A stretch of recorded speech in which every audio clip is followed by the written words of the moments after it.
Morning.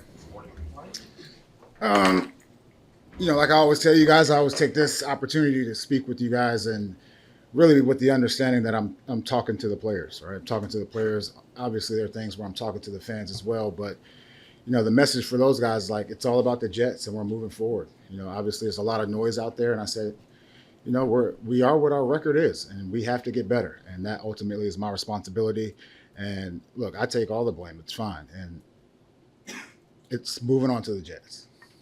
With that said, your message to the guys, what kind of responsibility do you feel you need to take this week with this team because of where they're at and all this noise that's kind of around them? Yeah, just continue to use this as an opportunity to get closer as a unit. It's not the first time that any of those men in there have had to deal with adversity, myself included. It's a time for us to get closer while, everything around you gets louder, and hopefully we go out there and get a victory.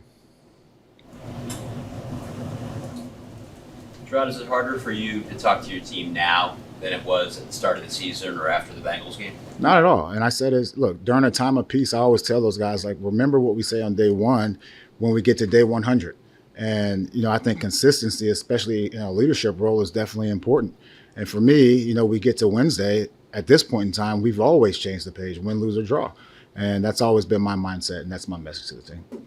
Coach, as someone who's always been a vocal leader on this team, both as a player and as a coach, when broadcast seems like really more you're like standing on the sidelines, has there been any thoughts maybe like engaging more with the players? I know everyone's got different styles, but in terms of your approach? I do engage with the players. I engage with the defense, and I would say I also have a headset where I'm flipping through channels, talking to the coordinators. There have been times where I brought those guys up, and there have been times where I've let the coordinators or position coach do their thing, even though we've talked about it on the headset. So.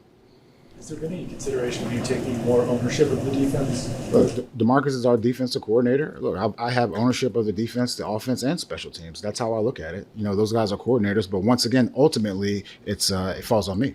Did you say anything more to the guys in light of your comments on Sunday that they were playing soft right now? We're on to the Jets today. We've had those conversations. I've always looked at that as an opportunity to go out there and prove everyone wrong. That's how, and once again, going back to a chip on your shoulder, we've all had those chips on our shoulders at times that have gotten us through. And so this is no different. Obviously, once again, we are struggling as a team. Our record is what it is. It's about what we can do to get better. What's the player reaction been to those comments, whether it was after the game or I know on the radio you mentioned them? Look, after the game, we're all disappointed. On a long plane ride home, we're all disappointed. And again, it's about getting to Wednesday so we can now focus on the next target. And the guys have good juice, expecting a good practice, and we'll see how it looks on Sunday.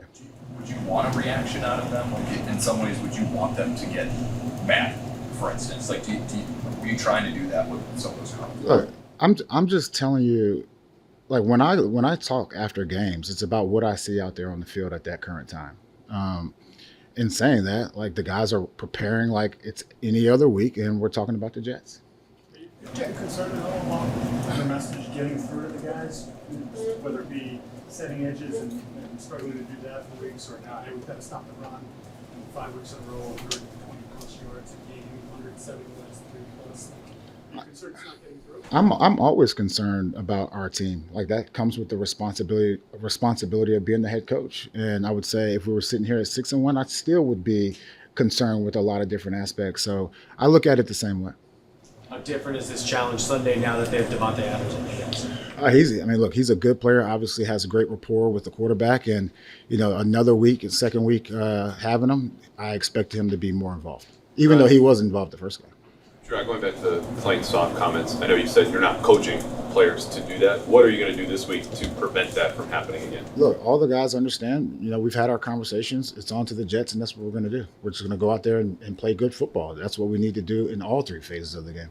Will that involve any kind of changes on the practice field or in meetings? We always try new things during practice.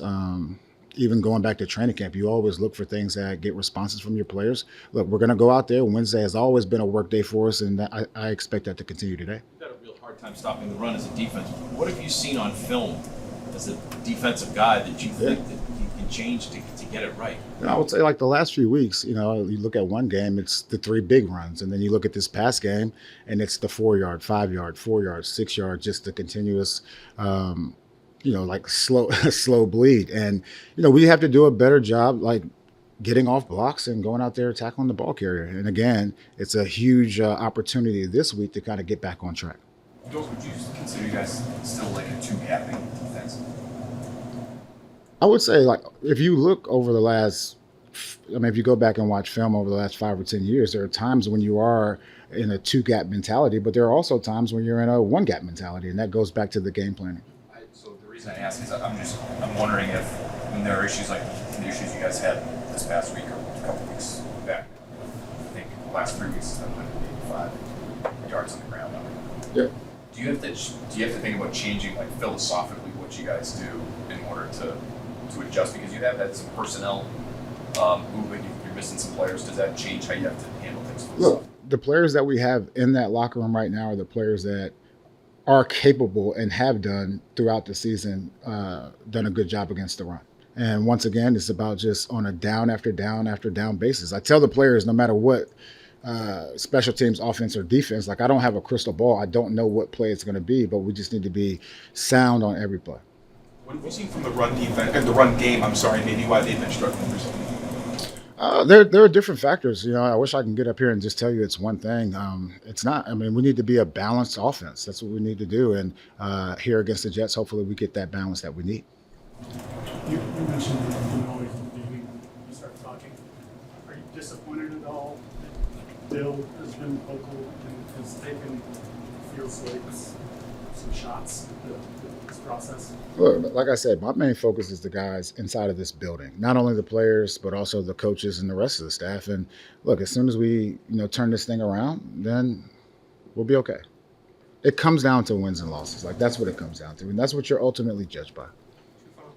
Also, in regards to the noise, did you feel compelled to talk to the team about social media or make any changes? For me, it is what it is. Like, if you're winning games, there'll be noise. We've done this for a long time. It's very cyclical. Sometimes narratives are already written. It's about just the different cast of characters. And what I would say is, we know that the only people that can go out there and win football games is not the media. It's not your mom calling you, telling you to do X, Y, and Z, or someone at the grocery store. No, it's about the guys that are in this building. Jerod, does Jalen Polk have a concussion? He's in the protocol. Would you think about, hurt or not, with Jalen Polk, does he have to see his workload reduced, in your opinion? Does he look like a guy to you that just needs like a little time away Yeah, to get himself right? as he goes through the protocol, we'll address it at that point. Thanks.